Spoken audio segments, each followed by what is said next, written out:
D'accord. Donc, le temps de… Voilà, c'est lancé. Ok, avec une jolie voix qui fait un peu peur. Oui, un petit peu peur. Euh, Donc, le temps de partager un peu mon écran, il faut garder en tête que bon, la politique de cohésion, c'est quoi? C'est, en synthèse, c'est un énorme programme budgétaire ou un ensemble de programmes budgétaires européens qui mobilise des milliards et des milliards d'euros en Europe pour, comme objectif ultime, de réduire un peu les disparités qui peuvent exister entre les régions en Europe. Donc l'idée, historiquement, c'est une des toutes premières politiques européennes, si on remonte dans les années, même enfin, à la création de l'Europe. L'idée, c'est de dire il y a des écarts de développement et on va mettre en commun des pots d'argent et on va allouer ça en priorité ou de manière différenciée en fonction des niveaux de développement sur un certain nombre de priorités. Tu Aujourd'hui, peux ça reste… partager ton écran hein, maintenant. D'accord. Vas-y. Aujourd'hui, ça reste une des principales politiques européennes. Dans le budget, pour l'ordre de grandeur, c'est à peu près un tiers de tout le budget européen qui va à ce qu'on appelle la politique de cohésion. Donc, c'est de l'ordre de 350 milliards d'euros sur les 1000 milliards d'euros que constitue le budget européen hors plan de relance. On aura peut-être le temps d'en parler éventuellement. Voilà, donc première chose à retenir, c'est une énorme masse financière disponible. Le deuxième principe à retenir, et là je vais rentrer un petit peu dans la présentation. Est-ce que vous arrivez à voir la présentation? Parfait. Oui. Oui. Oui, très bien, Euh, merci. la, la deuxième chose importante à retenir, c'est que ces fonds, ils sont en ce qu'on appelle gestion partagée entre Bruxelles et les États. Donc, la façon dont les fonds sont déboursés au niveau européen, il y a plusieurs façons. Il y a la gestion directe, c'est vraiment la Commission qui garde la main sur un certain nombre de programmes qu'on appelle plutôt programmes thématiques et qui pilote assez directement l'utilisation de ces fonds. Il y a de la gestion indirecte à droite où là vraiment la Commission passe par des partenaires tiers un peu spécialisés sur tel ou tel type de financement. Et puis il y a un très gros morceau qui est de la gestion partagée où c'est de l'argent européen, mais l'Europe finalement fait confiance à un partenaire dans les États membres pour gérer l'allocation de ces fonds. Pourquoi? Parce qu'on considère que d'autres sont plus proches des réalités du terrain et vont mieux être capables d'allouer ces projets, de trouver ces projets et de les sélectionner. Et c'est la façon dont sont aujourd'hui déboursés ces fonds de cohésion. Donc en France, on passe par les autorités de gestion. Les autorités de gestion sont très largement les régions. Donc c'est quelque chose qui se fait au niveau régional et les prochains intervenants vous expliqueront un peu plus en détail. Donc c'est quelque chose qui se passe autour d'une période de programmation budgétaire, parce que les budgets européens suivent des cycles multi-annuels. Et là, on sort tout juste, on est en train de sortir d'une période assez intense de discussion entre Bruxelles et les régions qui sont en charge de ces fonds. Pour finalement se mettre d'accord sur ces fonds, puisqu'ils appartiennent un peu aux deux en même temps. Il faut se mettre d'accord sur les priorités de ces fonds. Et ça se fait en deux temps. Un premier temps, c'est un accord de partenariat qui se fait au niveau national entre la France et la Commission européenne, où il y a un accord global voilà, sur les montants. On va les allouer à tel ou tel fonds, on va les allouer à telle ou telle priorité. Donc ça, c'est l'accord de partenariat qui a été adopté au milieu de cette année. Et en parallèle, il y a un travail plus spécifique région par région autour de ce qu'on appelle des programmes opérationnels. Là, c'est une discussion Commission européenne et région. C'est quelque chose de très intense, assez lourd, et qui va vraiment définir, avec quand même des marges de flexibilité, bien sûr, mais globalement l'utilisation de ces fonds sur une longue période de 2021 ou 2022 à 2027. Voilà. Ça, c'est pour la façon dont ça marche. Alors après, les fonds en tant que tels, le plus gros bloc, vous avez déjà sans doute dû entendre parler de ce fonds, c'est ce qu'on appelle le FEDER, donc le Fonds européen de développement régional. Pour la France, sur la nouvelle période, c'est de l'ordre de 10 milliards. Et pour la région Aura, on a quand même 660 millions sur la période sous ce chapeau FEDER. Alors le FEDER, c'est en termes de priorité thématique, c'est assez large. Mais on a quand même en synthèse un axe recherche et innovation, aide aux PME, numérique et transition énergétique. Voilà, ça, c'est manière très générale l'ensemble des actions qui peuvent être financées. Et il y a aussi tout un volet spécifique au sein de ces enveloppes autour de programmes qu'on va appeler Interreg qui financent plus spécifiquement de la coopération entre régions, soit transfrontalière, soit transnationale, soit interrégionale. Enfin, on pourra rentrer dans ces détails si ça vous intéresse. Juste un exemple pour vous donner une idée. Voilà, le FEDER en Occitanie, pas très loin de chez vous, finance, donc sur l'ancienne période, une rénovation d'un groupe scolaire et d'un centre de loisirs pour l'isolation, l'étanchéité, des panneaux photovoltaïques, etc. Donc, c'est des projets très concrets du territoire avec des montants assez variables, mais ça peut aller aussi sur des petits projets jusqu'à des plus gros projets.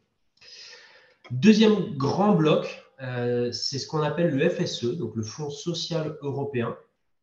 Encore une fois, des montants assez significatifs, avec pas loin de 7 milliards pour l'ensemble de la France et 143 millions pour la région Aura sur la période.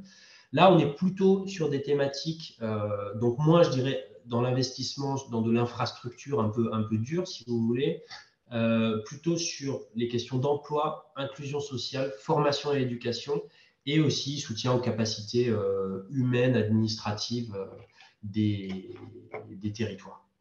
Donc un exemple, encore une fois, région PACA, financement européen sur l'école de la deuxième chance, hein, qui est une organisation qui vise à l'insertion de jeunes adultes ou en tout cas ces jeunes qui sont sortis du système scolaire et une réintégration par la formation en alternance. Voilà, ça c'est un projet typiquement financé par l'Europe dans nos territoires. Un troisième bloc qui, pour le coup, est assez nouveau. Tant le FEDER et le FSE, je dirais, c'est vraiment les animaux assez historiques dans le budget européen.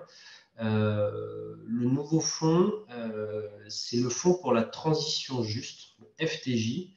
Donc là, on est sur des montants un peu moins significatifs. 1 milliard au niveau français, on a 77 millions en région Aura. Mais surtout, on a une logique territoriale qui est beaucoup plus précise et beaucoup plus spécifique parce que là, ce n'est pas toute la région. Ça va être certains départements de la région qui sont vraiment confrontés, qui ont été identifiés comme étant confrontés à de graves difficultés socio-économiques vraiment liées à la transition climatique. Énergétique, climatique, donc des territoires qui sont très polluants d'un point de vue gaz à effet de serre, très dépendants aux énergies fossiles, soit pour la production électrique, soit autour de l'industrie, de la chimie, etc. Voilà. Donc l'idée là, c'est de financer vraiment spécifiquement l'accompagnement de ce territoire vers un territoire plus vert, donc investissement dans les technologies vertes, investissement dans la réduction des émissions aussi sur les sites existants, réhabilitation de ces sites, transition technologique de ces sites, et aussi un volet reconversion des travailleurs. Donc là, on mélange un peu dans ce fonds des problématiques d'investissement, j'allais dire, en dur, dans des technologies, dans des actifs, et puis de l'accompagnement aussi humain autour de cette reconversion. Voilà, ça c'est vraiment pour être très synthétique sur les principaux blocs du cœur de ce qu'on appelle la politique de cohésion.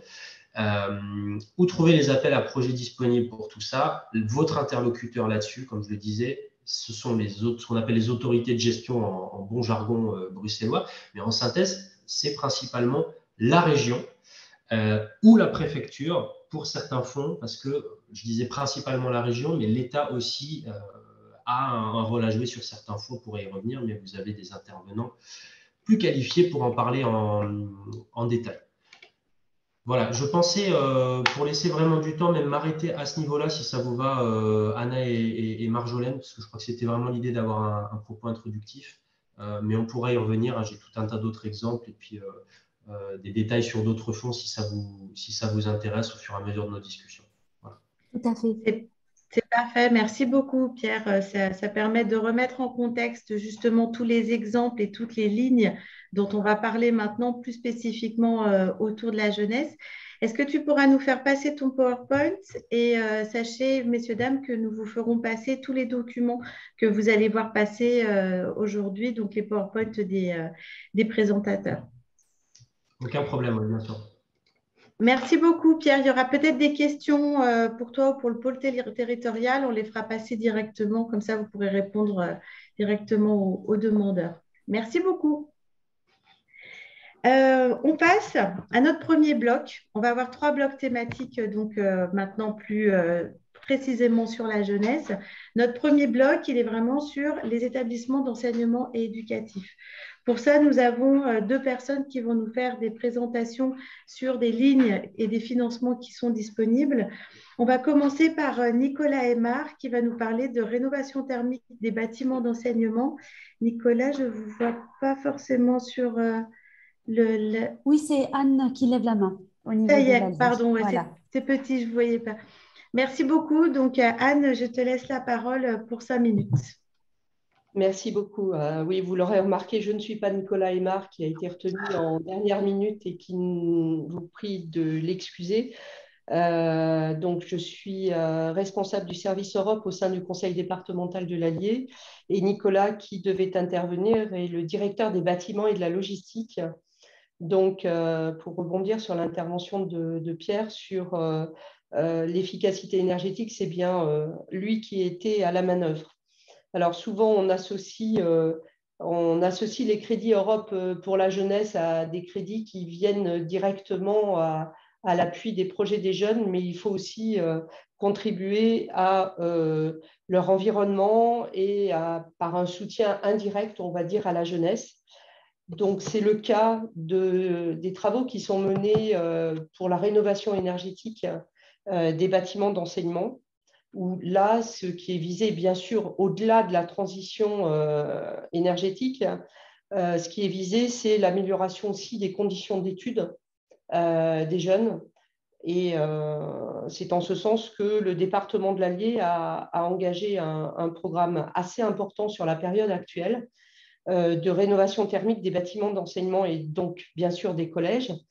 La mesure qui est inscrite au programme opérationnel FEDER actuel, elle vise les bâtiments publics liés à l'enseignement dans le cadre du soutien à la transition vers une économie à faible émission de CO2.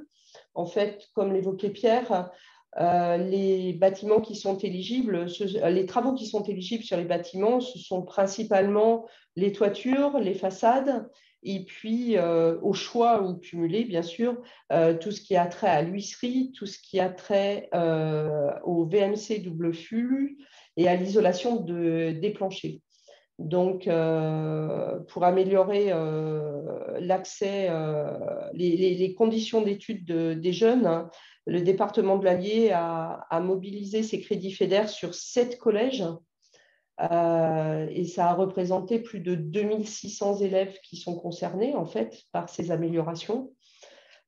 Quelques chiffres, ça représente pas loin de 8 millions d'euros de travaux, hors taxes bien sûr, et pour un montant de FEDER attribué de l'ordre de 5,4 millions d'euros. Donc, un financement vraiment important. Si on a évoqué ce sujet aujourd'hui, c'est parce que dans la génération qui s'ouvre et qui a été évoquée précédemment, on retrouve ce souci de veiller à l'efficacité énergétique et on retrouve dans le programme opérationnel FEDER là, qui vient d'être approuvé sur la région Auvergne-Rhône-Alpes, donc une priorité 2 qui s'appelle transition énergétique et environnement, et avec une action qui vise à soutenir des mesures d'efficacité énergétique dans la rénovation et la construction de bâtiments tertiaires. Donc, il nous paraît important de dire que ces crédits FEDER servent aussi à la jeunesse et servent aussi aux conditions et à l'environnement et au soutien indirect à la jeunesse. Voilà, c'était une présentation extrêmement brève. Si vous avez besoin des questions, même chose dans le chat et on se fera un plaisir de vous donner des informations complémentaires. Merci beaucoup, Anne. En effet, vous n'hésiterez pas à nous poser des questions pour qu'on puisse aller plus loin. Mais l'idée, c'est de vous présenter déjà aujourd'hui un panorama suffisamment large pour vous donner l'ampleur de ce qui peut être financé. Merci beaucoup, Anne. Maintenant, je vais laisser la place à Nathalie Lacroix qui va nous parler de rénovation thermique des bâtiments et du déploiement des environnements numériques de travail. Pour ça, on va vous lancer d'abord une petite vidéo et Nathalie vous expliquera, vous donnera plus de détails dessus par la suite. Anna, je te laisse lancer la vidéo. Merci beaucoup. Oui, un instant, juste la petite manip pour lancer la vidéo. Alors, Nathalie peut peut-être se Oui, présenter. le temps que exactement. tu cherches, Anna. Merci. Donc, Nathalie Lacroix, je suis responsable du pilotage, de l'animation et de la coordination en fait, des projets en matière de numérique éducatif au sein du conseil départemental du Cantal. Je suis positionnée à la direction éducation jeunesse et donc je travaille en interaction et en co-construction avec la communauté éducative, donc les personnels de direction des collèges, les enseignants, la DSDEN, la DRAN, qui est la direction régionale académique au numérique éducatif, et puis bien évidemment toutes les directions du conseil départemental qui peuvent avoir un lien avec le numérique éducatif, donc direction attractivité et développement du territoire, la direction des bâtiments et puis bien évidemment la direction des systèmes d'information. J'en reparlerai tout à l'heure, mais le département du Cantal gère 22 collèges publics, ce qui représente à peu près 4800 collégiens. 3 projets phares sont menés en matière de numérique éducatif. Le schéma départemental du numérique, qui est mené depuis 2016. Les environnements numériques de travail, donc là, qui sont en place, j'en reparlerai tout à l'heure, depuis 2006. Et toute une partie qui correspond à des plans d'équipement qui sont en lien avec le développement des usages et l'innovation pédagogique. Donc, une mission numérique éducative, c'est du travail en mode projet, c'est du pilotage, de la transversalité, de la co-construction et puis de la vulgarisation par rapport aux différents langages.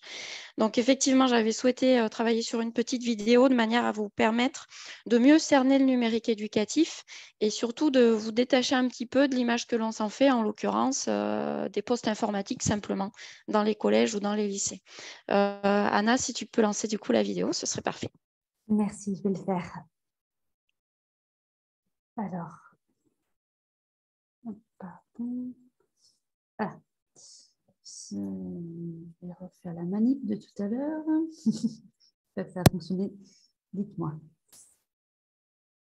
Non. Ah, bon. Alors, je refais ce que j'avais fait tout à l'heure. Excusez-moi, hein, j'arrête le partage d'écran. Il y a une vidéo, du coup, ça demande une petite subtilité. Qui, du coup,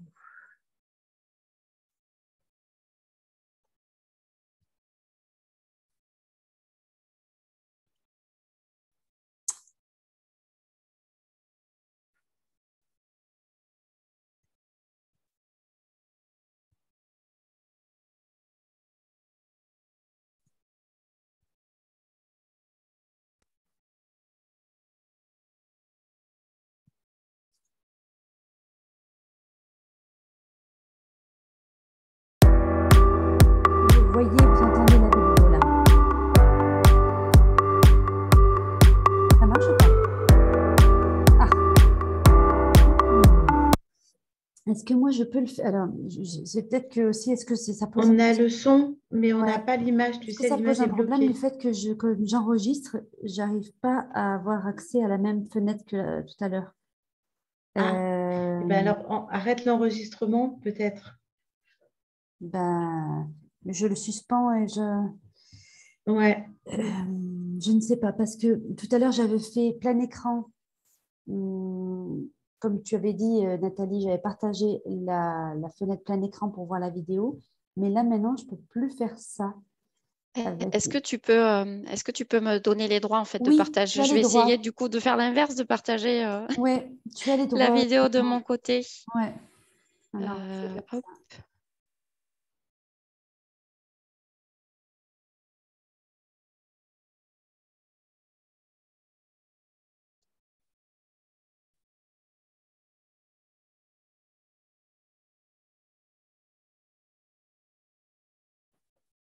Les aléas du direct. Est-ce que c'est OK? On voit ton écran. Ouais. On voit la vidéo, enfin, la première page. Je ne sais pas Par si contre, vous avez le son. Non. Ben, on va se passer du son. Et puis, je vous lance la vidéo. D'accord. Sinon, tu peux, dans les petits onglets à côté, il y a plus et il y a marqué. Après, tu peux aller dans les options de son normalement. Là, c'est comme ça. C'est les options que j'ai moi sur mon écran. Et il y a indiqué partager le son. Si tu l'as toi aussi. C'est parti. Ah, on entend. C'est bon.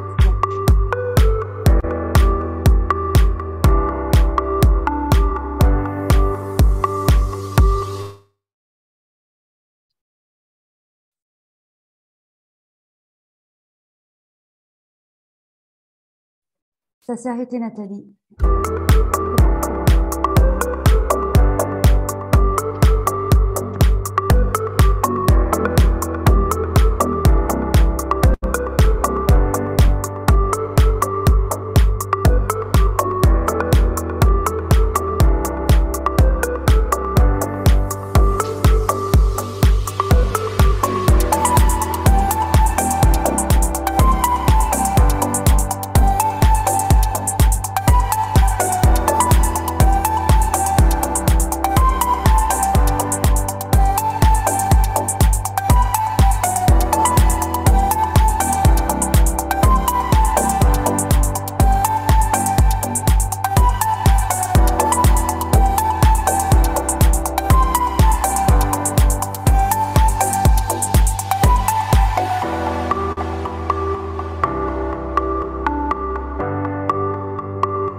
Voilà la petite Merci. vidéo.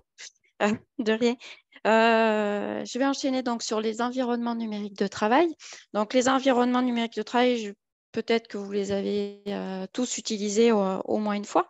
C'est un service en fait qui est disponible 7 jours sur 7, 24 heures sur 24 et qui est ouvert à l'ensemble de la communauté éducative, donc à la fois les personnels de direction, les enseignants, mais également les élèves et les parents. Ça peut même être ouvert à des partenaires extérieurs dans le cadre des stages qu'ont réalisé par exemple les élèves de 3e. Donc on a pu être aidé par l'Europe sur l'ENT 4e génération, puisque je vous disais tout à l'heure qu'au niveau du département, c'est un projet assez ancien, mais qui a évolué dans le temps. On en est à 16 années en fait d'environnement numérique de travail. Et depuis 16 ans, cela regroupe cela concerne en fait le même ENT pour l'ensemble des collèges cantaliens. Donc, ce n'est pas un ENT différent par collège, c'est bien le même ENT pour les 22 collèges publics cantaliens. Et au-delà de ça, c'est un projet qui est mené avec la région depuis 2006 et avec l'académie.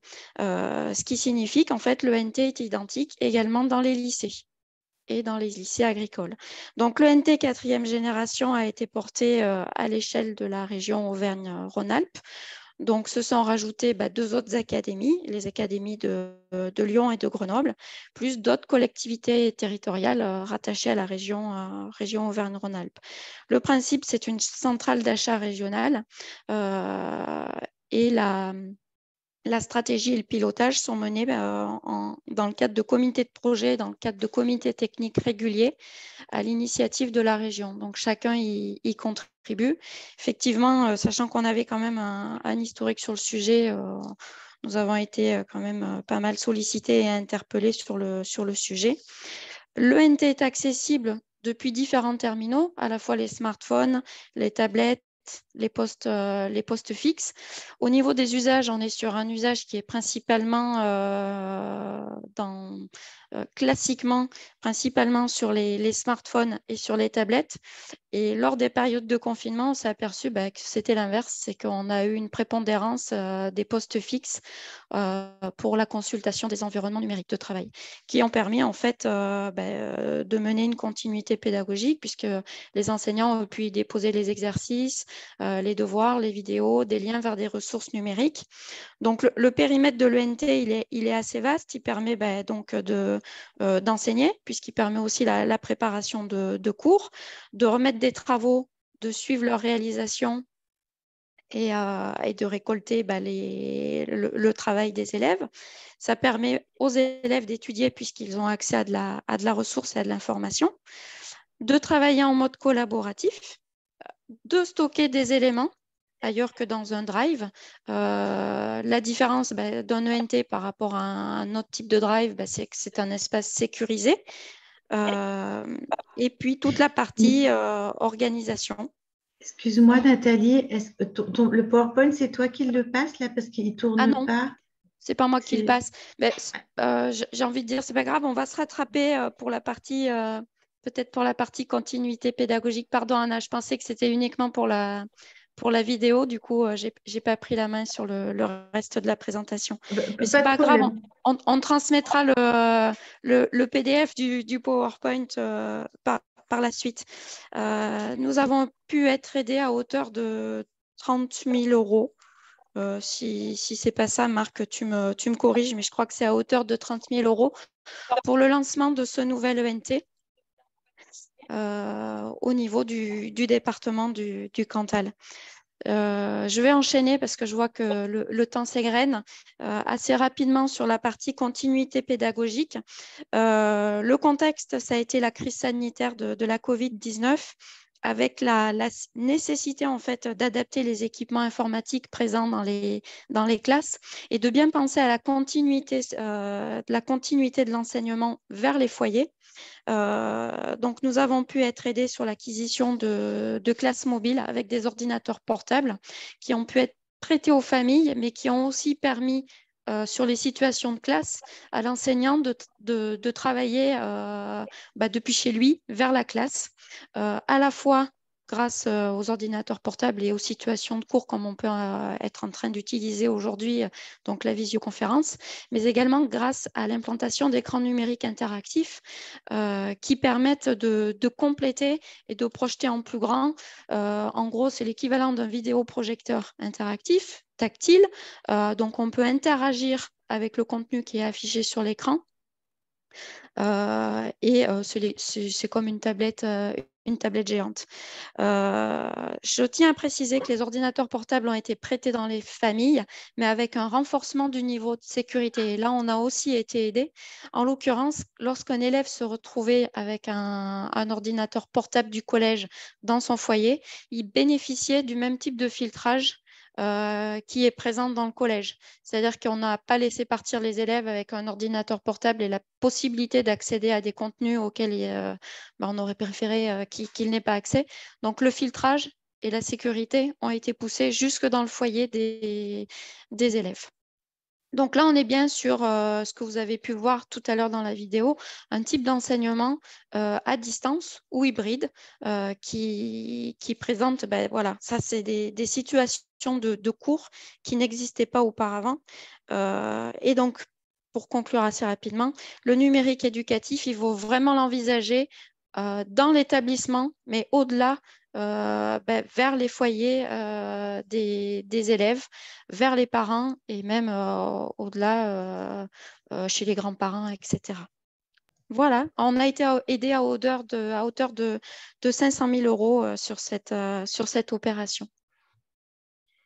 Merci beaucoup, Nathalie. Très complet. Et en effet, on fera passer le PowerPoint également. Il n'y a pas de problème. Merci beaucoup. Si vous avez des questions, vous pouvez les mettre à l'écrit pour pouvoir obtenir une réponse directement. Anne Roussa a déjà répondu à 2-3 questions sur le chat également. Merci. Donc, ce bloc établissement d'enseignement éducatif est terminé. On passe à un autre thème qui est proche, bien entendu, et ce que disait un petit peu Nathalie, c'est accompagner ça même en dehors de l'école et justement l'accompagnement des jeunes. Et on va commencer avec Sandra Joly qui va nous parler de l'accompagnement des enfants de l'aide sociale à l'enfance, dont les mineurs non accompagnés et les NIT. Sandra, je vous laisse vous présenter et vous avez 5 bonnes minutes pour nous présenter tout ça. Bonjour, merci. Donc, je suis Sandra Joly, chef de service à la cellule de recueil des informations préoccupantes et à la coordination des mineurs non accompagnés au conseil départemental de l'Allier. Mon service s'inscrit dans la direction enfance-famille, donc vraiment sur le public aide sociale à l'enfance. Alors, je vais essayer d'être rapide et de répondre à la commande, mais d'être suffisamment complète quand même pour vous donner une vision suffisante du programme dans lequel on s'est inscrit sur 2019-2021.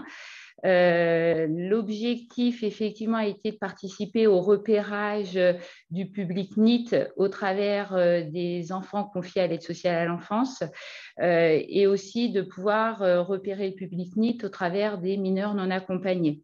Donc, pour ce faire, on est parti sur une expérimentation grâce au financement européen, une expérimentation assez innovante puisqu'on est de mémoire les seuls au niveau national à être allés jusque-là dans l'accompagnement de nos jeunes et dans le repérage avec des financements européens. On est passé par le financement de plusieurs postes, un poste de conseiller socio-professionnel, aide sociale à l'enfance hors mineurs non accompagnés, où là, l'objectif est de pouvoir venir en soutien des services protection de l'enfance, donc qui ont en charge les jeunes de l'aide sociale à l'enfance, en soutien sur les jeunes confiés qui sont en situation d'errance, difficilement accessibles malgré la mesure de placement, qui peuvent aussi rencontrer une situation de décrochage scolaire, d'absentéisme scolaire important et du coup mettant à mal leur projet de formation et d'insertion, donc d'apporter un accompagnement assez individualisé pour les raccrocher à une insertion professionnelle, qu'elle soit par la formation ou par l'employabilité, et de lever les freins qui empêchent cette insertion. Le financement aussi de 3 postes de conseillers socio-professionnels MNA. Donc là où on est un peu innovant, c'est qu'on n'est pas dans l'éducatif pur, mais vraiment partir sur la problématique d'insertion, ce repérage-là, et contribuer à raccrocher les jeunes dans cette insertion professionnelle. Donc pour les conseillers socio-professionnels MNA, leur objectif est de venir construire un projet réaliste et réalisable pour eux en adéquation avec leur futur statut à la majorité en France, de façon à ce que l'on n'engage pas une formation ou une insertion professionnelle qui serait mise à mal à la majorité. Et du coup de repérer leur situation dès leur arrivée, leur prise en charge au niveau de l'aide sociale à l'enfance. Pour ce faire, on a une commission départementale d'insertion et d'orientation où participent la préfecture, les missions locales, on a l'éducation nationale. Donc, tout ce dispositif est financé au niveau européen puisque l'animation de cette commission est faite par la référente départementale MNA, qui a aussi l'accompagnement technique des conseillers socio-professionnels MNA. Et bien sûr, un poste incontournable d'agent administratif parce qu'il a fallu construire des outils de travail pour les conseillers socio-professionnels, des outils aussi de suivi qui permettent d'alimenter et de faire la saisie sur la plateforme de l'Europe. Donc, au-delà de l'accompagnement, on a eu un gros travail en transversalité au sein de notre institution, avec notamment un chargé de mission sur la direction générale pour nous aider à faire qu'on n'utilise quasiment plus de papier, puisque tout est généré via un outil de saisie qui nous génère des fiches prescriptions qui mandatent nos conseillers socio-professionnels et plein d'autres outils numériques. On s'est appuyé aussi sur la plateforme insertion qui est déployée au niveau de la direction insertion du département, initialement à destination des bénéficiaires du RSA, mais support pour justement trouver des formations, de l'emploi, donc du coup pouvoir coacher les jeunes dans cette insertion professionnelle dès lors qu'on les a accrochés. Et un fort partenariat avec nos missions locales, avec aussi les établissements scolaires, l'EPID sur Bourges, la Chambre du commerce et de l'industrie. On a aussi été avec Face Bourbonnais, enfin, découvrir tout ce maillage partenarial professionnel qui n'était pas forcément connu du secteur social, et en tout cas de l'aide sociale à l'enfance, pour s'axer sur l'objectif de l'insertion professionnelle et accrocher les jeunes sous un autre biais que l'éducatif. Ce qui nous a permis de nous créer un répertoire de partenaires et de travailler aussi au déploiement d'actions collectives à destination de ces jeunes. Et enfin, les fonds européens nous ont permis d'avoir des formations très spécifiques et de devenir des experts, notamment au niveau du droit des étrangers, ce qui est très important puisque des missions nouvelles depuis 2019, cet accueil des mineurs non accompagnés. Le programme et les financements européens financent les postes à hauteur de 91,86%. Donc, ce qui était vraiment un très fort appui pour le conseil départemental pour se lancer dans la création de ces postes et cette expérimentation, sans quoi on n'aurait certainement pas été jusque-là. Voilà. Merci beaucoup. Marjolaine, on ne t'entend pas. Excusez-moi, je me suis lancée sans vérifier. Merci beaucoup, Sandra Joly. Parfait dans le timing. Je passe la parole maintenant à Michael Clou, qui va nous parler de France Relance et de l'inclusion numérique et des conseillers numériques. Tout à fait. Bonjour à toutes et à tous. Est-ce que vous m'entendez bien? Oui, parfait. Parfait, merci beaucoup. Super. Alors bonjour, donc Michael Clou, chargé de mission inclusion numérique et accès au droit au sein du conseil départemental de l'Allier. Alors je ne vais pas vous présenter un diaporama, mais plutôt une immersion interactive en temps réel, parce que je vous accueille aujourd'hui au sein du salon numérique Éthique Tour organisé dans la commune de Lurcy-Lévis, pour vous présenter effectivement un dispositif conseiller numérique France Service, donc, qui est un dispositif de l'État qui a pour vocation de déployer 4000 postes de médiateurs numériques partout en France. Donc, dans l'Allier, nous en accueillons environ 23 conseillers numériques qui exercent une activité à temps complet d'accompagnement du public et singulièrement des jeunes, comme vous allez pouvoir le constater ici, avec les collèges du secteur de Bourbon, l'Archambault, Cérilly et Lurcy-Lévis. L'objectif étant essentiel, effectivement, c'est l'humain. Le numérique, on a parlé d'outillage, c'est indispensable pour accéder aux usages du numérique, mais il y a toute une notion d'accompagnement aussi et de sensibilisation et de prévention des risques du numérique. Donc, c'est pourquoi la collectivité, le conseil départemental, a porté un dispositif de grande cause départementale de la jeunesse face au risque du numérique pour travailler cette question en lien avec les conseillers numériques qui interviennent notamment, comme ici, en atelier, si vous voyez,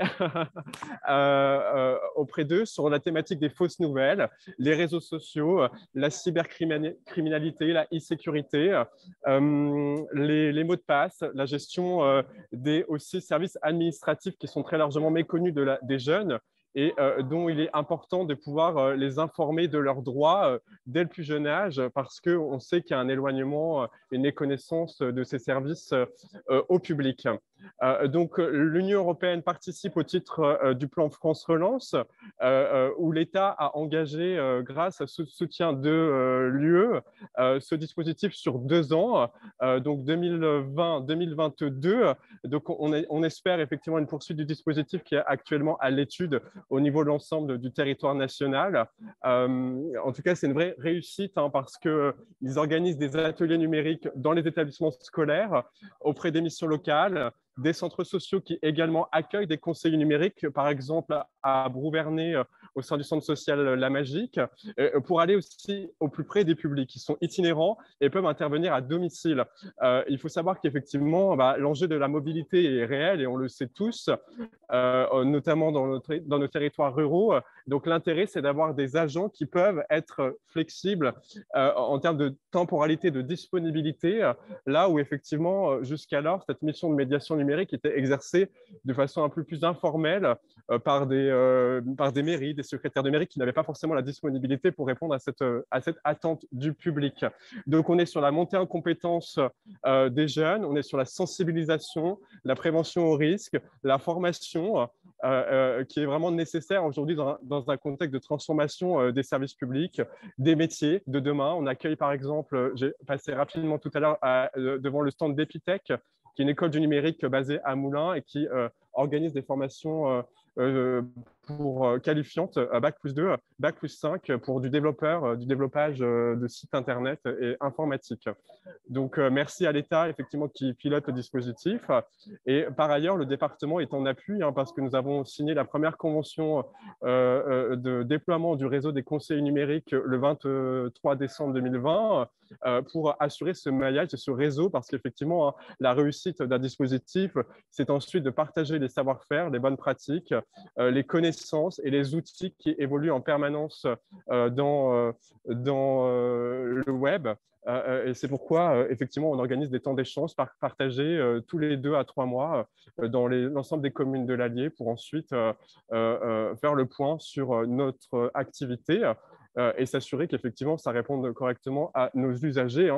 Il y a un enjeu effectivement nécessaire d'évaluation aussi de nos actions sur le terrain pour envisager la poursuite et solliciter les financements adéquats à terme. En tout cas, merci beaucoup pour votre invitation et j'espère que vous avez pu profiter en temps réel de ce salon à Lurcy-Lévy. Merci. Merci à vous, Michael Clou. En effet, c'était très vivant et puis ça représente bien l'engagement justement sur le terrain des conseillers numériques, ce qui est un dispositif qu'on connaît trop peu et qui est vraiment essentiel pour nos territoires. Merci beaucoup. Je vous remercie. Je me permets, j'avance un petit peu, excusez-moi parce qu'on a un tout petit peu de retard, de donner la parole à Vincent Poyet sur le bus numérique et la médiation numérique par les jeunes d'unicité. Anna, je te laisse partager le PowerPoint de Monsieur Poyet. Merci beaucoup. Bonjour à tous. Bonjour. J'ai partagé, est-ce que vous le voyez? Moi, je le vois très bien, merci. Très bien, parfait. Merci, super. Donc, bonjour à tous, merci pour cette invitation. Donc, je suis Vincent Poyet, je suis chargé de projet médiation numérique pour Cybercantal Le Bus au sein du département du Cantal. Donc, j'appartiens au service innovation et numérique. Voilà. Et donc, je vais vous parler donc, de médiation numérique, de la partie médiation numérique pour les bus et notamment celle qui est destinée aux jeunes et en plus avec les jeunes d'unicité. Donc, si vous voulez bien passer à la diapo suivante, Anna, s'il vous plaît. Merci. Donc, Cybercantal Le Bus est un dispositif de service mobile qui se déplace sur l'ensemble du département, qui a été créé dans le cadre de la stratégie de développement d'usage et des services numériques en 2019 et qui a commencé son déploiement en 2020. Alors, les bus, parce qu'il y a 2 bus en fait, équipés en matériel informatique et animés par 3 agents, 2 animateurs chauffeurs et un médiateur numérique, ont 3 missions principalement. Donc la première, c'est d'accompagner les usagers les plus éloignés dans leur démarche administrative et numérique. Donc les bus ont été labellisés France Service et se déplacent régulièrement sur des permanences, donc sur des petites communes du territoire. Le deuxième axe, c'est la lutte contre la fracture numérique. Donc, les bus ont une forte connotation d'accompagnement dans tous les outils numériques pour accompagner, bien sûr, les usagers qui sont souvent les plus éloignés, soit d'un point de vue des connaissances, soit d'un point de vue matériel, enfin, tous les types d'éloignement possibles. Et enfin, les bus portent les services départementaux au plus près des Cantaliens. Donc, ils sont utilisés régulièrement par les services de l'action sociale, par les services éducation jeunesse, voilà, pour porter leurs services sur le territoire. Diapo suivante, Anna, s'il vous plaît. Merci. Alors, on va parler aujourd'hui plus spécifiquement de la médiation numérique. Donc, les objectifs pour Cybercantal Le Bus dans la médiation numérique, c'est d'accompagner déjà au quotidien, d'assurer une présence quotidienne dans les zones les plus isolées, de façon à assurer le suivi des démarches administratives des usagers. Le deuxième objectif, c'est de favoriser l'accès à l'autonomie numérique. Donc, nous proposons différentes actions d'inclusion numérique, on le verra tout à l'heure, sous différentes formes, de façon à amener les personnes qui sont donc les plus éloignées à devenir autonomes dans leur démarche. Le troisième point, c'est, pour reprendre ce qui a été dit précédemment, c'est développer la culture numérique chez les jeunes, faciliter l'appropriation et développer des compétences plutôt techniques et des savoirs et des savoir-faire. Voilà. Diapo suivante, s'il vous plaît. Voilà, merci. Alors, je me dépêche quand même parce que 5 minutes, ça passe très vite. Alors, comment sont organisées les actions du bus? Donc, nous avons différents types d'ateliers. Donc, déjà, dans le cadre des permanences, chaque permanence propose un atelier de médiation numérique, donc qui est dédié à un public spécifique. Donc, ce qui nous permet d'établir des liens. On parlait de social tout à l'heure avec l'intervenant précédent, mais on ne peut pas dissocier la médiation numérique et l'aspect social, puisqu'on crée du lien, ça passe par la confiance, et c'est un petit peu comme ça qu'on arrive à faire progresser les gens et à faire passer toutes nos informations. Le deuxième point, c'est que nous proposons des ateliers d'inclusion numérique ponctuels sur demande dans le cadre de nos partenariats sur le territoire. Je vous parlerai un petit peu après des partenariats. Et enfin, le dernier point, ce sont les ateliers thématiques pour les jeunes qui vont être proposés toujours en collaboration avec nos partenaires de façon à compléter les actions qui sont déjà proposées et justement apporter une dimension un petit peu technologique et éducative au niveau des outils numériques. Alors, toutes ces actions sont portées en partenariat avec les acteurs du territoire. En fait, en tant que dispositif mobile, nous nous positionnons comme un outil complémentaire qui va interagir avec les autres dispositifs du territoire. Donc, nous travaillons beaucoup avec les associations. Nous travaillons bien sûr avec les collectivités et notamment les conseillers numériques qui sont déployés souvent, ils sont portés par exemple par les collectivités. Nous travaillons aussi avec les structures scolaires et bien sûr avec les autres services du département du Cantal, notamment le service éducation jeunesse et Europe Direct Cantal. Voilà. Donc sur la photo, vous pouvez voir un petit peu des actions qui ont été menées sur des collèges dans le cadre d'ateliers médias, les actions qui sont portées également en direction des publics un peu plus âgés, les seniors, dans le cadre d'ateliers d'inclusion numérique ou des ateliers, j'allais dire, numériques culturels. Voilà. Diapo suivante. Voilà. Maintenant, je vais faire un petit focus. Ouais, alors on a dépassé les 5 minutes. Voilà. Déjà, ça va très vite. Alors, les connectés d'Unicité, ce sont des jeunes qui sont en mission de service civique. Le département du Cantal a signé une convention triennale avec Unicité de façon à soutenir ces jeunes. Donc, pour Cybercantal Le Bus, nous soutenons les connectés. Ce sont des jeunes qui sont en charge de porter des actions de médiation numérique sur le territoire. Donc, nous les soutenons comment? Eh bien, en mettant à dispositif le bus et des véhicules du département pour faciliter leur mobilité, parce que ça, c'est un véritable problème, pour apporter les actions au plus près des usagers. Nous faisons des co-animations également. lorsqu'on a, par exemple, des sites où on a pas mal de personnes, on va aller en soutien avec eux, ou eux vont venir nous soutenir sur d'autres actions. Et bien sûr, nous assurons un petit peu l'accompagnement des jeunes pour faciliter leur mission. Donc, on fait de la formation avec eux, on leur donne des conseils au niveau pédagogique pour la médiation numérique. Voilà, donc on va dire que c'est un partenaire un petit peu privilégié. Et ce qui est intéressant, c'est qu'ici, les jeunes sont acteurs et demandeurs. C'est-à-dire que c'est eux qui vont porter du service, mais également, c'est à nous aussi de leur apporter des points positifs pour qu'à la fin de leur mission, eh bien, ils se soient développés des compétences et des connaissances. Voilà. Donc, enfin, diaporama, on y arrive. Voilà, c'est bon, on y est presque. Alors, nos actions au niveau du public, et notamment des jeunes publics, sont assez importantes. Sur 2 ans, on a accompagné à peu près 400 jeunes dans le cadre d'ateliers.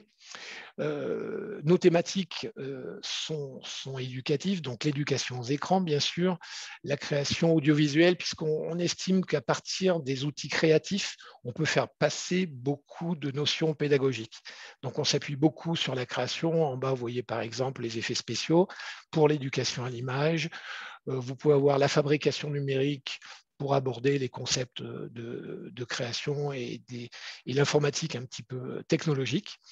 Voilà. Et puis aussi, tout ce qui est la programmation pour appréhender une meilleure compréhension du monde des machines et avoir un œil, développer une action critique au niveau du numérique. Voilà, écoutez, j'ai résumé au plus vite. Je vous remercie beaucoup. Si vous avez d'autres questions, bien, je reste disponible pour répondre. Merci beaucoup, Monsieur Poyet. C'est vrai que c'est dense en termes de témoignages. Il y a beaucoup de choses à dire. C'est très chouette. Merci beaucoup. Sur l'accompagnement des jeunes, merci à nos 3 intervenants. On passe à notre dernier bloc, qui est notre bloc Fonds social européen FSE+. Et on va déjà demander à Monsieur Loïc Botté de commencer sur les aspects régionaux, puis on verra ensuite avec Madame Lafont sur des aspects peut-être plus nationaux. Loïc Botté, je vous laisse la parole et Anna, je te laisse lui mettre le PowerPoint. Merci, bonjour à tous. Donc Loïc Botté, je suis directeur adjoint à la direction des fonds européens à la région. Voilà, donc je vais présenter de manière un tout petit peu plus large que le FSE pour vous permettre de comprendre et de réassembler un petit peu tous les éléments. Je vais essayer de faire assez court et de centrer vraiment mes propos sur voilà, tous les aspects jeunes, même si le PO, de mon point de vue, n'est pas taillé pour la jeunesse. La jeunesse, on la retrouve à plein d'endroits, comme vous allez le voir, par des actions directes et parfois sur des sujets avec des actions indirectes. Juste pour information, donc, je parle bien du programme 21-27, programme qui, après quasiment 2 ans de discussion avec la Commission européenne, vient enfin d'être adopté le 31 octobre dernier. Donc, le programme que je vais vous présenter est le programme actif depuis maintenant une quinzaine de jours. Donc, la slide suivante rappelle juste quelques particularités, puisque autour de la table, un certain nombre d'anciens connaissent le programme 14 ans, puisqu'on est sur des programmations de 7 ans. Donc, il y avait un programme en Auvergne et un programme en Rhône-Alpes. Donc, le programme de demain est un programme Auvergne-Rhône-Alpes, mais avec des particularités, puisqu'il restera toujours un sujet, on va dire, ex-Auvergne, avec un taux différent, un peu plus conséquent sur la partie auvergnate que la partie rhône-alpine. Et comme M. Loïc l'a présenté tout à l'heure, en plus, ce programme a une autre particularité puisqu'il inclut le FTJ, le fonds de transition juste. D'un coup, je ne vois pas le PowerPoint avancer. Là, j'ai passé à la slide suivante. Non, vous ne voyez pas avancer? Moi, je ne le vois pas, mais peut-être que les autres… Eh bien, je vais passer, je vais sortir du mode de diaporama et puis passer, parce qu'apparemment, c'est celui-ci qui pose difficulté. Pas de souci. Ça prend un peu de temps. Je ne sais pas pourquoi. Peut-être que je vais arrêter le partage et alors recommencer parce que… Et donc, ce qu'il faut avoir à l'esprit, donc ce sera l'intervention de Valérie Lafont derrière moi. En France, donc, il y a une répartition. Donc, le FEDER est intégralement à la main des régions. Quand le FSE et le FSE+, donc de demain, d'un coup, restent partagé entre les régions et l'État. Voilà, donc avec ce que nous on appelle dans notre jargon des lignes de partage. Donc on a essayé de travailler avec les collègues de l'État pour voilà, avoir quelque chose d'articulé entre les différents fonds FSE+. Donc la partie que je vous présenterai, voilà, est la partie, on va dire, à la main de l'autorité de gestion qui est la région. La slide suivante donc, vous présente le programme. On ne parle pas d'axe, on parle de priorité. Moi, je trouve assez compliqué ce programme parce qu'il est important, c'est plus de 800 millions répartis dans différents fonds. Donc voilà, donc on a essayé de faire des présentations qui soient toujours un peu colorisées pour vous permettre de bien comprendre les différences qu'on appelle aujourd'hui priorités, avec les deux plus grosses priorités qui sont la 1 et la 2, hein, qui sont liées à des priorités que nous a imposées la Commission européenne. Donc, la première, c'est le sujet de recherche. La deuxième, transition énergétique, j'y reviendrai derrière. Et puis après, toute une série d'autres priorités avec des montants différents, avec on va dire des priorités, moi j'appelle historiques, qui existaient déjà sur la période précédente, et des priorités avec des aspects nouveaux, comme vous allez le voir. Et puis, au-delà du FTJ, vous verrez, il y a une priorité 7 et 8, puisqu'on a inclus ce qu'on appelait les fonds dits interrégionaux. Donc, il y a une répartition entre régions. Donc, la région Auvergne-Rhône-Alpes gère le sujet Massif central et Rhône-Saône, quand la région PACA gère, par exemple, le sujet Alpes. Voilà. Donc, je rentre dans le détail pour arriver au sujet de la jeunesse. Donc, la slide suivante, elle précise quoi? Elle précise tout simplement qu'en ayant adopté le programme, on a eu donc le 31 octobre. Derrière, on a ce qu'on appelle une instance de gouvernance, qu'on appelle le comité de suivi, peu importe le terme, mais qui nous a permis de valider ce qu'on appelle les fiches de mise en œuvre. Pourquoi? Tout simplement parce que le programme européen, comme je dis toujours, il est écrit en bruxellois. Enfin, vous pourrez, bien sûr, toutes les données que je vous explique là, le PowerPoint sera communicable, mais derrière, vous pouvez trouver toute la matière sur le site europe-en-auvergne-rhône-alpes.fr. Je ne sais jamais où sont les tirets, les points, mais Google sait très bien faire ça pour vous. Et vous trouvez ce qu'on appelle la version du PO original, qui est déposée et validée par la Commission. Bon, je vous souhaite du courage pour le lire, ça doit faire 300 pages, c'est pas évident. Donc, ce qu'on a toujours cherché à mettre en place, c'est ce qu'on appelle les fiches de mise en œuvre. Donc, c'est des fiches expliquant les typologies d'actions, les bénéficiaires éligibles, les temporalités, si c'est géré par appel à projet, si c'est géré au fil de l'eau. Voilà, de manière simple et la plus pédagogique possible pour permettre aux acteurs des territoires de pouvoir comprendre ce qui est éligible, sachant que ce qui est éligible à un instant peut évoluer aussi un peu dans le temps en fonction d'une actualité. On l'a vu dans les exemples, hein. On a des sujets REACT-EU qui sont apparus liés à la crise, etc. Donc, la commission, elle évolue. Donc, des fois, il y a des choses qui évoluent. Il ne faut pas se dire que c'est quelque chose de figé complètement pour 7 ans. Il y a des petites évolutions. Donc, il faut vraiment ne pas hésiter à nous solliciter ou à aller voir régulièrement le site Internet. Les fiches de mots là, vont être mises en ligne, celles qui ont été validées. Donc, la slide suivante, elle vous présente quoi? On a essayé d'orchestrer. J'ai indiqué que la priorité 1 était, voilà, vous l'avez vu tout à l'heure, bleue. À l'intérieur de la priorité 1, on a toute une série de typologies d'actions. Donc, chaque petite case que vous pouvez voir correspond à une fiche de mots, donc avec une classification, voilà, pour arriver à vous y retrouver. Vous aurez le PowerPoint, ça vous permettra d'avancer. Et donc, mes propos vont être ciblés sur le thème du jour, qui est la jeunesse et les équipements de services liés aux jeunes. Et donc, sur la priorité 1, moi, de mon point de vue, j'en ai vu à quel endroit? Sur 2 priorités, 2 typologies d'actions. Typologie 1.22, juste pour le plaisir de le faire une fois. Mais voilà, la première, c'est sur les services numériques. On en a vu quelques exemples qui ont été développés. Là, donc ce sujet-là existe toujours, donc ce que j'appelle une continuité historique. En revanche, il y a des petits changements. Vous le verrez en lisant la fiche, c'est-à-dire que tout simplement, la Commission, elle n'a pas voulu qu'on soit dans la continuité. Donc, elle nous a rendu inéligibles, ce que moi j'appelle le déploiement, donc le financement des ordi, tablettes, l'animation qu'on pouvait faire sur la période précédente. Donc, tout ça a été inéligible. Elle nous demande vraiment d'aller vers de l'innovation, donc des services qui n'existeraient pas et qu'il faudrait inventer, voilà, pour anticiper l'avenir. Donc, bon, tendance à dire à creuser. Si vous avez des idées, partagez, interrogez-nous. Bon, je pense que voilà, il y a un petit changement, mais on a eu beau écrire à haut niveau auprès de la Commission, elle nous l'a refusé. Donc, bon, il y a quand même un peu d'argent. Donc, vous verrez juste une petite parenthèse, vous voyez les montants de FEDER ou plus tard de FSE, avec, par exemple, dans l'exemple que je cite, 25 millions. Et entre parenthèses, 2 montants. Pourquoi 2 montants? Tout simplement, ça, je reprends mes propos de tout début, c'est-à-dire que on a des crédits qui sont fléchés sur la région dite en transition, donc l'ex-Auvergne, et des crédits dits fléchés sur la région dite développée, la région ex-Rhône-Alpes. Voilà, donc ce sont ces 2 montants entre parenthèses.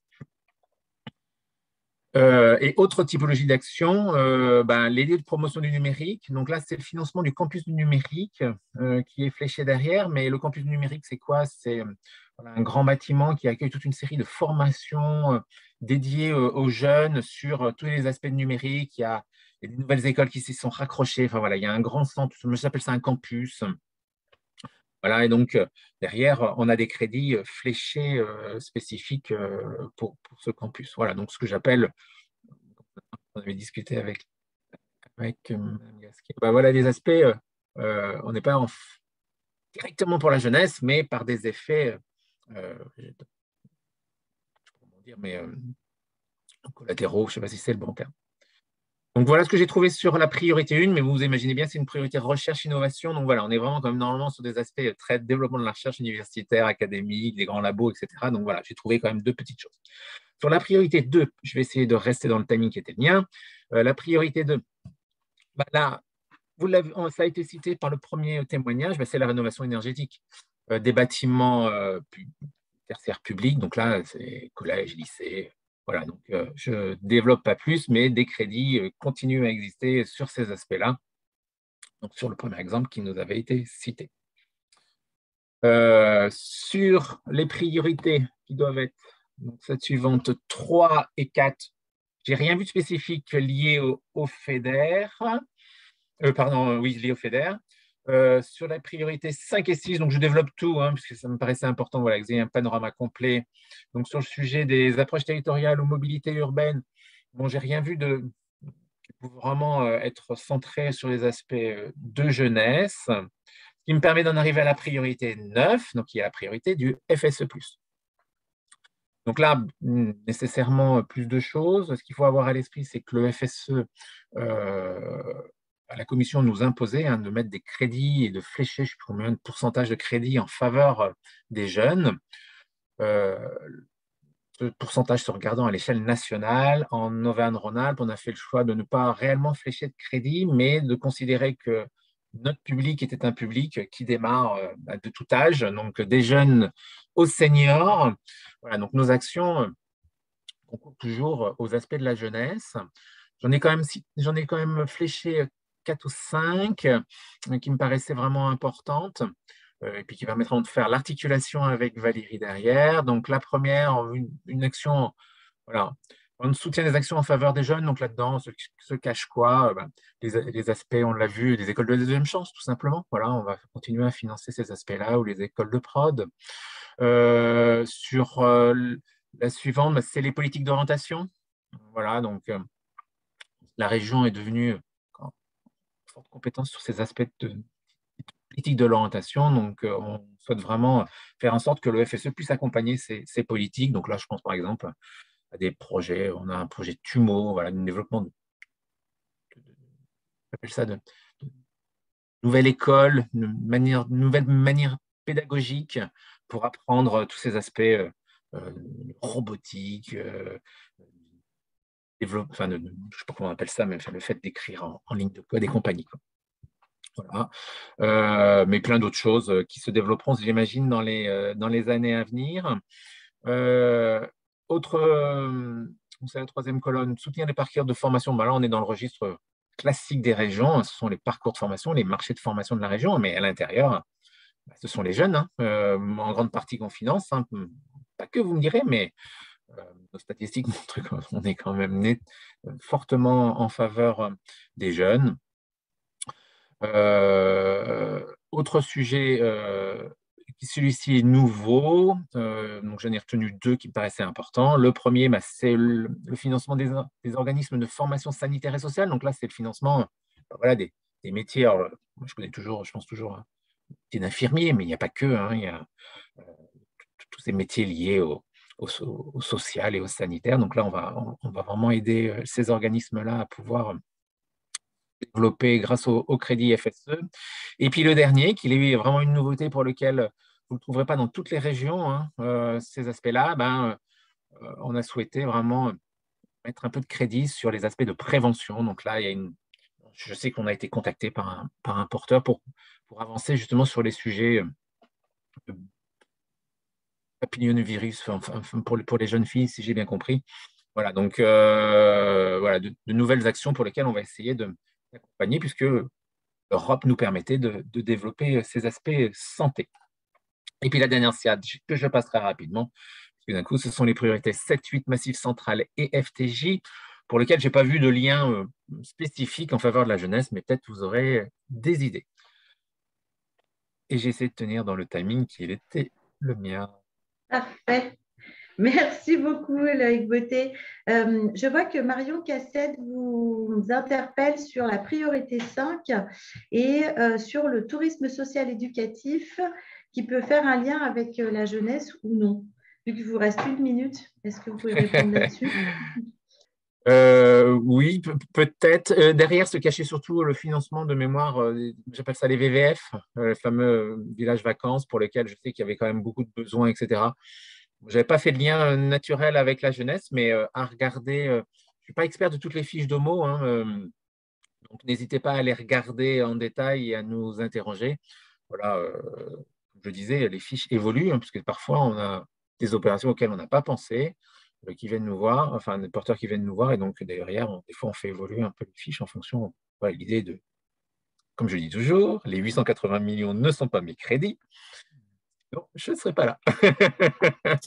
Oui, Loïc, en fait, je pensais juste effectivement, comme c'est pour la rénovation des centres villages vacances, au bout du bout, ça bénéficie aux jeunes. C'était réhabiliter un petit peu le tourisme, enfin oui, tout ce qui est tourisme pour les jeunes un peu en difficulté. Enfin, moi, c'est ce que j'avais compris. Mais... D'accord, mais très bien, c'est possible. Je sais que moi, j'avais... Du coup, moi, c'est vrai que j'ai peut-être fait des fois, on fait des analogies d'idées. Je sais qu'on a été approché par un certain nombre de structures pour des villages vacances à développer pour du handicap. Alors, derrière, on peut aussi se dire qu'on a des jeunes handicapés, donc ça peut aussi leur en bénéficier. Mais voilà, ça avait été plutôt approché sous ces angles-là. Mais oui, regardons ce qui pourrait être fait. Après, le FEDER, là, on est du FEDER, donc des crédits d'investissement, 6 millions d'investissements sur cette thématique-là. Au final, à l'échelle Auvergne-Rhône-Alpes, c'est très peu. Donc, je pense que quelques petits dossiers sortiront, mais pas énormément. Merci beaucoup. Est-ce que, vu qu'il vous reste 30 secondes, juste répondre à Monsieur Lacroix, est-ce que ça peut être aussi sur les bâtiments éducatifs comme les missions locales? La rénovation énergétique des bâtiments tertiaires publics? Ouais.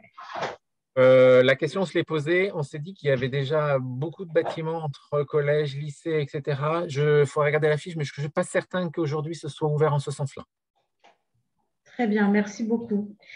Nous passons avec Madame Valérie Lafont. Anna, je te laisse mettre le PowerPoint. Merci beaucoup, Monsieur Beauté, pour toutes ces explications très claires et colorées qui nous permettent de comprendre les priorités.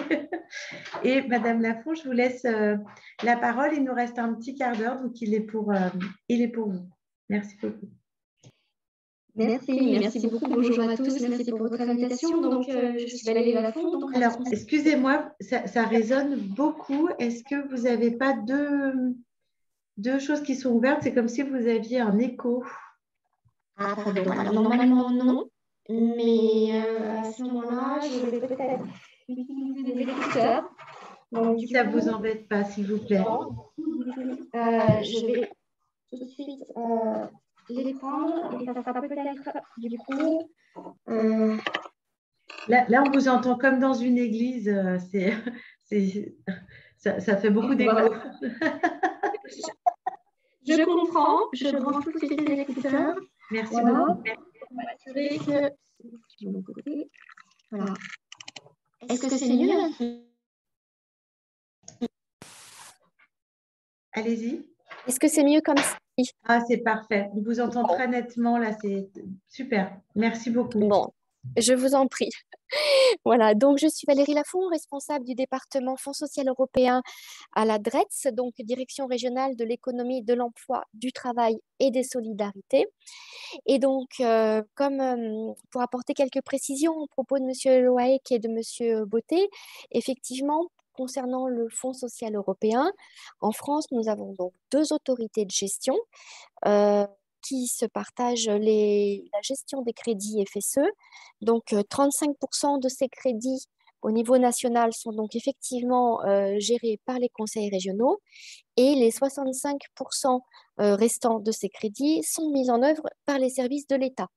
Donc, c'est-à-dire par les services du ministère du Travail et par en région, donc les préfets de région et donc, enfin, à la manœuvre, techniquement, les DRETS. Mais donc, et sachant que les DRETS elles-mêmes travaillent en étroite collaboration avec les collectivités territoriales sur les territoires, au premier rang desquels les conseils départementaux, puisque sur le programme FSE géré par l'État, c'est en moyenne la moitié des crédits qui sont délégués aux conseils départementaux et autres organismes intermédiaires pour cette mise en œuvre au plus près des besoins des territoires. Et puis effectivement, à l'échelle régionale, il y a effectivement cette étroite collaboration aussi entre les services de l'État et les services de la région pour intervenir de manière complémentaire dans la mise en œuvre des crédits européens. Donc, sur la diapo suivante, donc, vous voyez le nom de ce programme national FSE+, qui apparaît. Donc, la diapo 2, voilà. Et effectivement, donc, dans le titre de ce programme, FSE+, 21-27, c'est certes l'inclusion, mais aussi la jeunesse comme forte priorité, l'emploi et les compétences. Donc, un petit mot du FSE+, pourquoi plus? Parce que c'est vraiment une version renouvelée du FSE, puisque ça regroupe certes le FSE classique, mais aussi le précédent programme Initiative pour l'emploi des jeunes, IEJ, qui a été illustré par le projet porté et présenté par le conseil départemental de l'Allier, par le témoignage de Madame Joly. Mais on regroupe aussi sur le FSE+, le Fonds d'aide aux plus démunis, le FEAD. Donc, on est sur donc un champ d'intervention élargi, mais qui reste orienté en priorité sur l'aide aux personnes en situation de fragilité pour lutter plus efficacement contre les inégalités sur les territoires. Donc, ce programme, il est doté au niveau national, c'est un programme national de 4 milliards d'euros. Sur ces 4 milliards, les 2 tiers sont mis en œuvre en région. Et sur le territoire Auvergne-Rhône-Alpes, c'est presque 200 millions d'euros pour chacune des 2 maquettes. Alors, sur la diapo 3, justement, vous voyez, alors, toujours en couleur, et aussi pour essayer de vous aider à visualiser ces architectures de programme. Donc, que la jeunesse, c'est bien une priorité affichée du programme FSE+, puisque sur les 2 maquettes réunies, Auvergne et Rhône-Alpes, on a pratiquement 46 millions d'euros pour l'insertion des jeunes et la réussite éducative. Donc là, il y a effectivement, à la demande de la Commission européenne qui a souhaité que cette priorité pour la jeunesse se traduise concrètement dans le volume des crédits par une concentration financière des crédits sur cette thématique-là. Et cette concentration financière, en fait, c'est 23% à minima qui devait être mis sur la priorité 2, donc pour l'insertion des jeunes. Et donc, c'est ce qui a été fait à l'échelle Auvergne-Rhône-Alpes pour chacune des maquettes. Donc, c'est bien ce volume de 23% de crédit qui a été mobilisé. Donc, vous le voyez plus en détail sur la diapo 4. On vous a mis en relief, donc, du coup, la priorité 2. Donc, on voit effectivement comment se traduit concrètement ces 23%. C'est presque pas tout à fait 11 millions d'euros, 10,8 millions sur le territoire auvergnat et un peu plus de 35 millions d'euros sur le territoire rhône-alpin. Puisque, à l'instar du programme du Conseil régional, on a 2 catégories de régions qui sur notre territoire. D'un côté, l'Auvergne, région dite en transition et qui bénéficie d'un taux de cofinancement maximum pouvant aller jusqu'à 60% sur les projets. Et sur le territoire Rhône-Alpes, dit territoire plus développé, selon les critères de la Commission européenne, là, le taux de cofinancement peut aller jusqu'à 40%. Alors, je vais vous présenter un petit peu plus précisément à travers les diapos suivantes, donc cette priorité 2 en faveur des jeunes. Donc, cette priorité, elle se dédouble en 2 objectifs spécifiques. Voilà, c'est du vocabulaire un peu technique, mais il faut simplement se dire qu'on a décliné en 2 finalités cette priorité pour les jeunes. Donc, première finalité, objectif spécifique A, c'est l'insertion des jeunes, l'insertion vers l'emploi et le soutien à l'apprentissage et à l'alternance d'une manière générale comme voie d'accès à l'emploi pour les jeunes. Donc cet objectif spécifique, il est dédié aux jeunes de moins de 30 ans et il prend pour partie le relais de l'initiative pour l'emploi des jeunes qu'on connaissait sur le territoire auvergnat en 2014-2020. Donc là, l'objectif, il est clair, c'est l'accompagnement vers l'emploi pour les jeunes qui en ont le plus besoin. Donc les fameux NEET de l'IEJ, les jeunes qui sont ni en études, ni en emploi, ni en formation, donc qui sont passés un petit peu, qui sont hors des solutions d'éducation, de formation et d'accès à l'emploi. Donc il faut aller repérer, qui se passent un petit peu sous les radars des institutions, mais aussi les jeunes sous main de justice, donc dont la situation effectivement constitue un frein d'accès à l'emploi. Donc, comme je vous le disais, sur la diapo suivante, on va voir, je vous présente le deuxième volet en fait, de la priorité 2, avant de revenir un peu plus dans le détail. Mais pour que vous ayez bien déjà en tête comment se décline cette priorité jeune. Donc, le deuxième volet, le deuxième objectif spécifique, c'est celui qui concerne l'accès et le maintien dans les systèmes d'éducation et de formation initiale. Donc là, l'objectif, on voit qu'il est différent du volet précédent, puisque là, on ne parle pas encore d'accès à l'emploi, mais bien de réduire le taux d'abandon de scolarité afin d'augmenter le niveau de qualification en sortie de formation initiale pour les jeunes. Alors, avec la diapo suivante, on va rentrer un peu plus dans le détail. Je vous propose qu'on regarde donc plus précisément ce que va permettre le premier volet de cette priorité 2, donc l'insertion des jeunes dans l'emploi. Donc là, il va permettre des actions, comme vous voyez, de repérage, de remobilisation et d'orientation des jeunes vers l'ensemble des acteurs de l'accompagnement ou membres du service public de l'emploi, comme les missions locales, mais aussi tout type d'acteurs ou d'opérateurs. Donc, ça va permettre un accompagnement à la fois social et professionnel. Donc, pour travailler notamment tous les freins qui vont venir générer des difficultés d'accès à l'emploi pour ces jeunes. Mais ça va aussi permettre des aides à la mobilité géographique de ces jeunes, pour ceux qui ont le moins d'opportunités. Donc, à l'échelle nationale, sont concernés les jeunes des territoires ultramarins. Ça va permettre aussi le développement des actions de promotion et de développement de l'apprentissage, concernant aussi bien les contrats de professionnalisation que les contrats d'apprentissage. Donc, je précise que les actions d'accompagnement vers les dispositifs au niveau Auvergne-Rhône-Alpes ne seront pas déclinées dans le cadre du programme État par la DRETS, mais par le FSE du Conseil régional, puisque là, la ligne de partage locale fait que toutes les actions de pré-apprentissage qui vont conduire à mener les jeunes vers ces solutions-là seront mises en œuvre par la région dans la continuité de ce qui se faisait sur 2014-2020. Mais on aura aussi, donc, du coup, sur cette typologie d'action, donc des possibilités de financer des actions innovantes, d'échange de savoir, d'échange de pratiques et de compétences. Voilà, dans les grandes lignes, donc du coup, ce qui sera possible sur le programme national et qui va être précisé, comme je vous en parlerai un peu plus loin, donc pour les jeunes, du coup, à travers les appels à projets que la DRETS va lancer.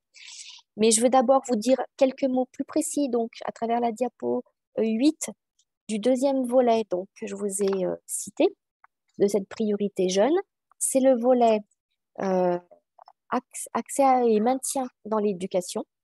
Donc là, pour bien viser cet objectif de réduire le taux d'abandon de scolarité, donc de lutter contre le décrochage scolaire, eh bien, on va pouvoir intervenir financièrement auprès des opérateurs pour les projets de prévention et de lutte contre le décrochage scolaire.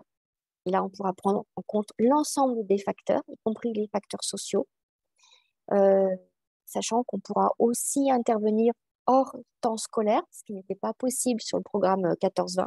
Et là, le programme 21-27 nous donnera plus de souplesse, plus de possibilités d'intervention. L'accès et la réussite dans l'enseignement supérieur sont bien prévus dans le programme national, mais là, on sera plus sur une mise en œuvre au niveau du programme régional que du programme État. La DRETS va se concentrer sur les niveaux primaires et secondaires en termes de lutte contre le décrochage scolaire.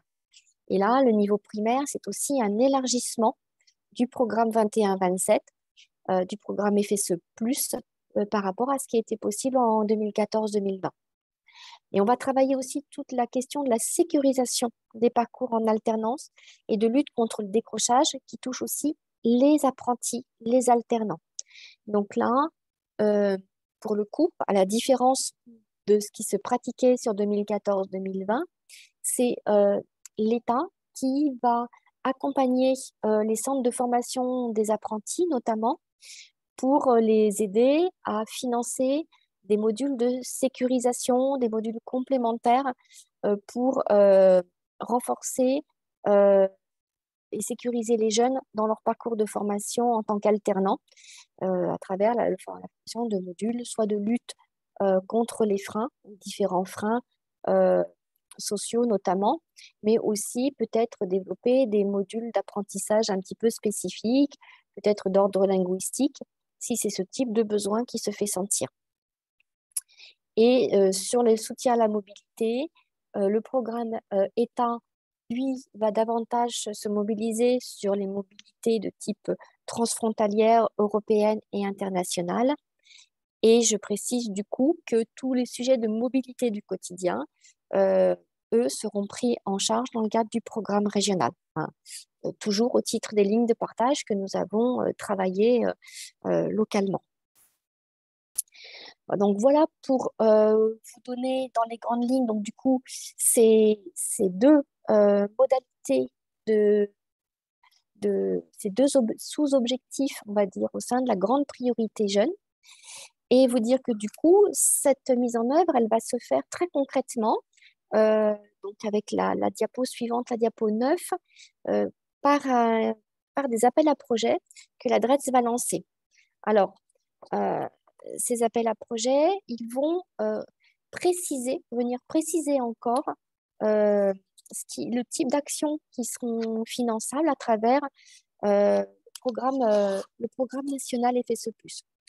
Donc, puisque, comme vous le voyez sur la diapo, chaque appel à projet va préciser les thématiques, donc les finalités poursuivies. Donc, vous voyez qu'on aura des appels à projets bien spécifiques pour la priorité 2 et même pour chacun des objectifs spécifiques que je viens de vous présenter. Donc, il y aura un appel à projet pour l'insertion professionnelle des jeunes, objectif spécifique A, et un appel à projet pour la prévention du décrochage scolaire, objectif spécifique F.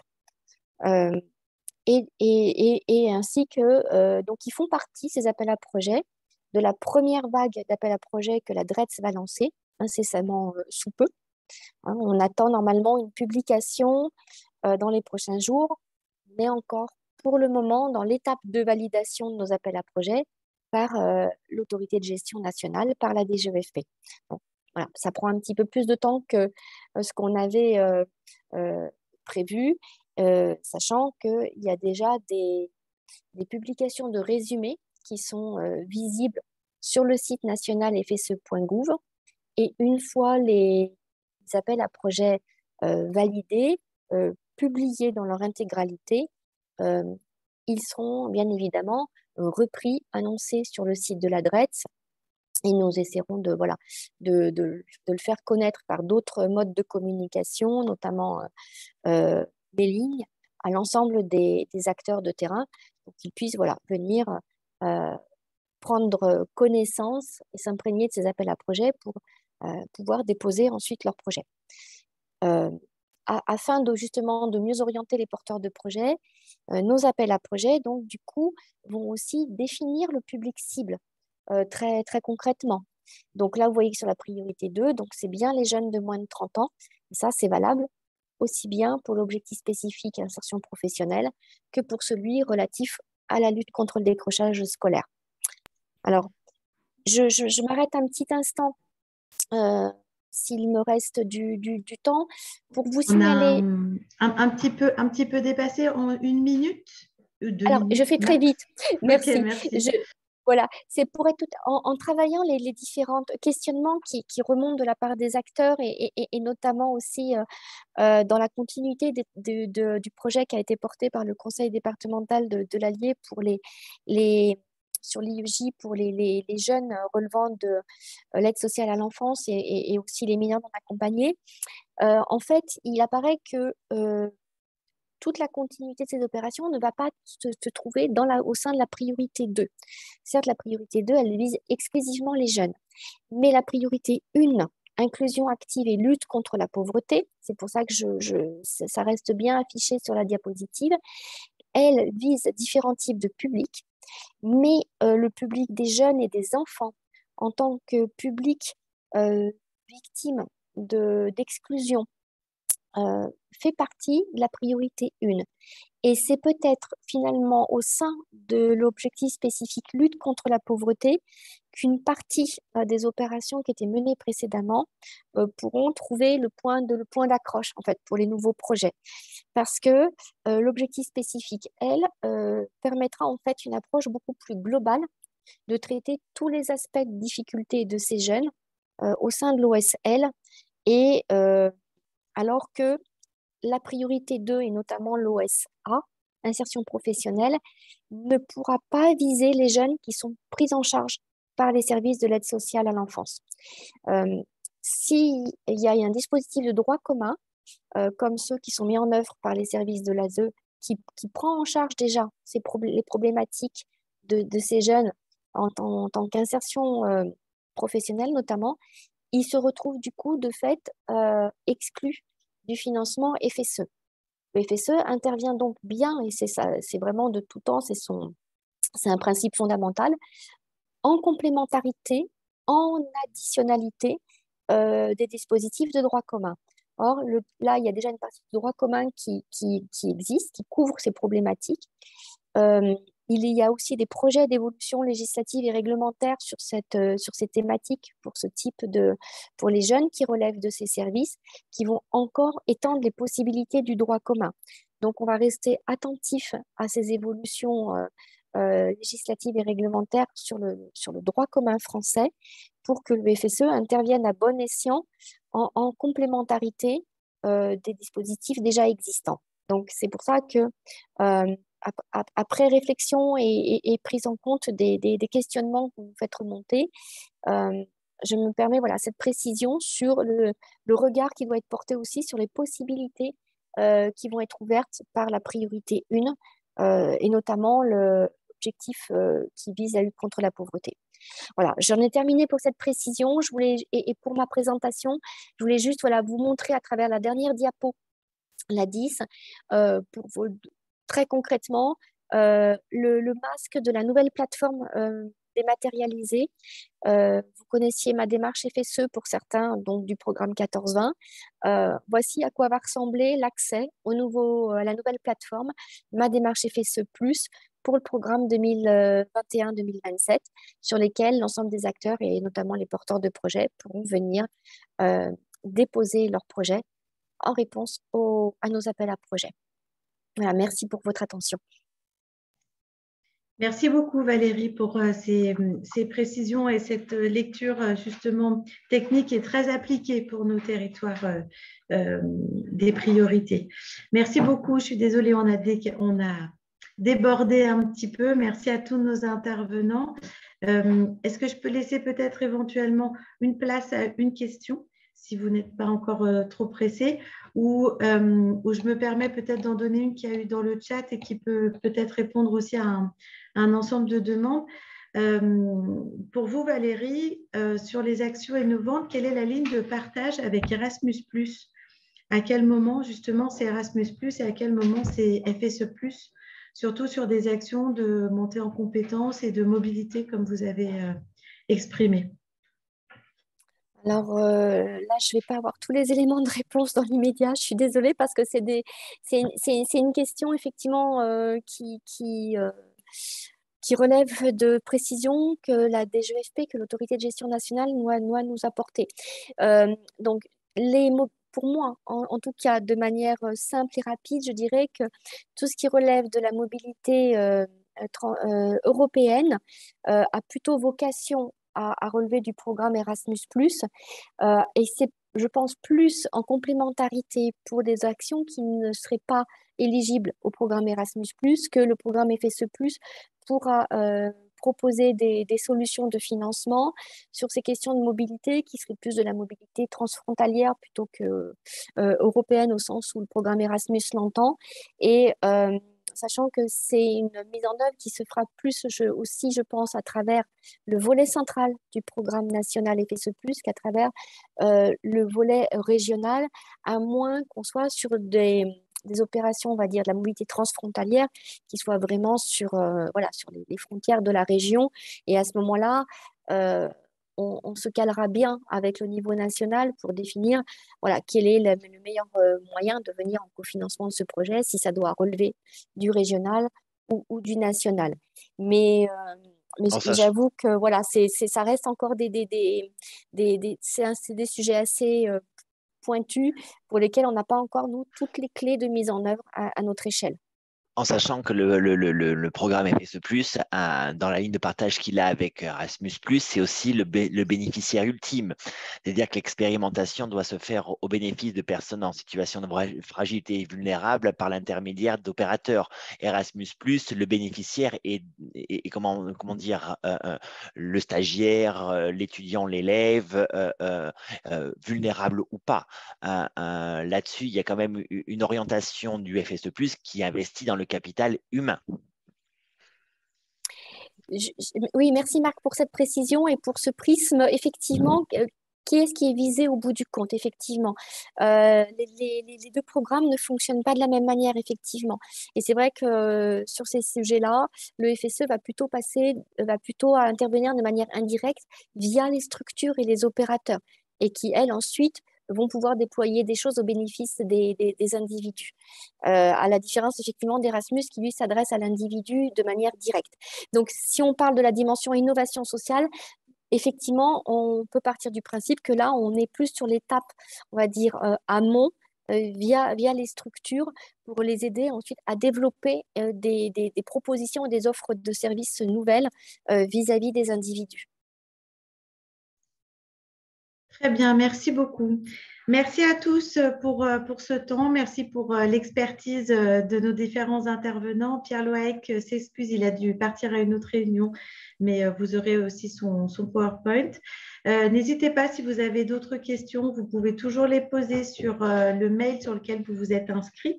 On vous fera une réponse et on vous apportera tous les éléments dont vous avez besoin, en sachant que le réseau Europe Direct est disponible pour vous tout au long de l'année, tout le temps, et le pôle territorial de la représentation en France de la Commission également. Et je vous souhaite une bonne fin de journée, une bonne fin de semaine, un bon week-end sur toutes ces informations. Merci à tous. Merci à tous. Au revoir. Merci à tous. Merci, au revoir. Merci beaucoup. Au revoir. Bonne fin de journée.